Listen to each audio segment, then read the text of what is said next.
Welcome to Sports Authority Field at Mile High Stadium. It's the Rocky Mountain Showdown. University of Colorado taking on Colorado State University in the biggest rivalry in the state. I'm Joe Parris alongside Andrew Haubner. And Andrew, is this the year Colorado knocks it away? I think so, Joe. Colorado is only 8-6 when the game is down here in Denver, but this is a good chance for the Buffaloes. They're coming off a very good win against UMass, 48-14. CSU, on the other hand, is in a bit of a quarterback situation. Nick Stevens struggled last week against their in their loss to Minnesota. Coleman Key had to come in, stop the bleeding a little bit. So Colorado has a very good opportunity to win this football game down here in Denver. The two teams are 2-2 the last 4 years. CSU won last year, and Haubner, I know a lot of people in Boulder were frustrated after last year. What's going to be the difference this year between last year? Well, I think the difference this year is going to be the defense. Defensive coordinator Jim Leavitt came in, has already changed the culture of how this team acts on the defensive side of the ball. While Kenneth Crowley did struggle in that first week, he had a fantastic rebound last week, led the team in tackles against UMass, and you also see strong performances all the way across the board from Ryan Moeller,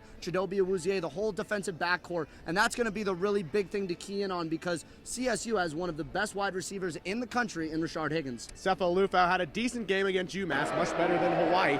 Andrew, is today the day that Sefo finally gets it going in the air? Well, that's going to be the X factor for Colorado, the pass game. They ran for 380 yards against UMass last week, but the pass game is something that really hasn't established itself yet. They haven't thrown for more than 225 yards in the first 2 weeks. Last year, if you had said that, it would have been crazy. This was one of the best passing teams in the nation last year. So Colorado really needs to find that pass game. They need to establish the Sefo Lufau, Nelson Spruce connection, get Donovan Lee, who's fresh off a suspension, get him involved in the game, as well as Devin Ross and Shea Fields. That wide receiver core is going to be a big piece of this offense today because CSU is pretty good against the run. They held Minnesota to under 200 yards the last game. So if Colorado has a struggle on the ground, they're going to need to look to the pass, and they're really going to need to be successful with it. The run game has been a bright spot, though, this season against Hawaii and UMass. The core of Michael Adkins, Christian Powell, and Patrick Carr have been electric. Is today the day they keep it going? Well, yes, the three of those have been fantastic, and you can't forget Phillip Lindsay, who got his first career Colorado running touchdown last week.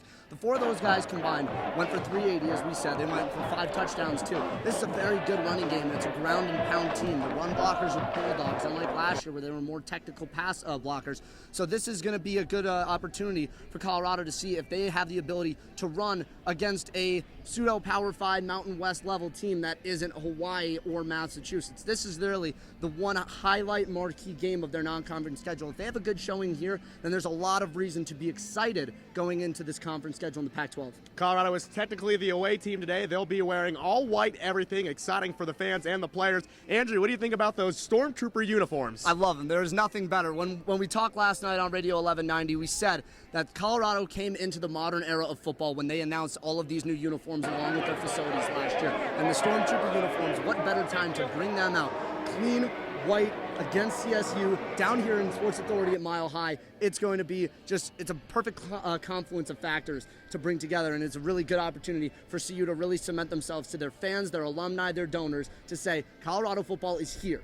And we have already turned the corner for this program. We are no longer the Hawkins-Embry era of Colorado football. We are now the Mike McIntyre Colorado football. And the parking lot is already alive. It feels like the Folsom Frenzy all made the trip down to Denver. Andrew, walking through the parking lot, it feels like a big-time game. I mean, it feels like the atmosphere that you would have before a bowl game. Is this an essential bowl game for Colorado? Well, I think it is. I think this game has to be Colorado's national championship because if you drop this game, you're 1-2 going into conference. You have Nicholls State, who that's probably going to be a win, but you're 2-2.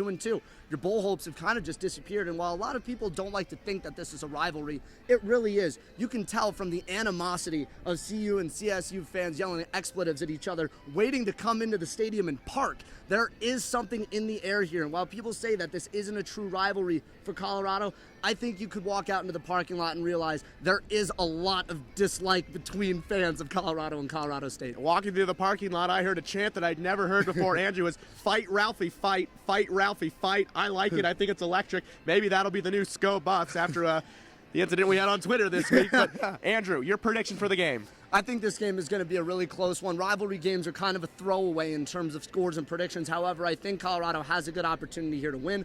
Rashard Higgins might not be 100%, while Addison Gillum will not be playing today. Colorado still has a good chance to win this. I think it's going to be a 28-17 Colorado victory. Las Vegas had the opening odds at CSU by 1, but now they have shifted to Colorado by 4. We will see if the Buffs will cover the spread. I think they will. I certainly hope they will. But Andrew, it's going to be a fun one. Make sure to tune in on CBS GBS Sports Network. Alongside Andrew Haubner, I'm Joe Parris. Follow all the action on GBSM_sports for CU Student Media. This is the Rocky Mountain Showdown, Andrew, the biggest event of the year. It's going to be fun. Thank you for tuning in to the Radio 1190 pregame show. Follow us throughout the entire game, and we'll be back next week on Sports Mag. Let's go, Buffs. This is going to be a fun one.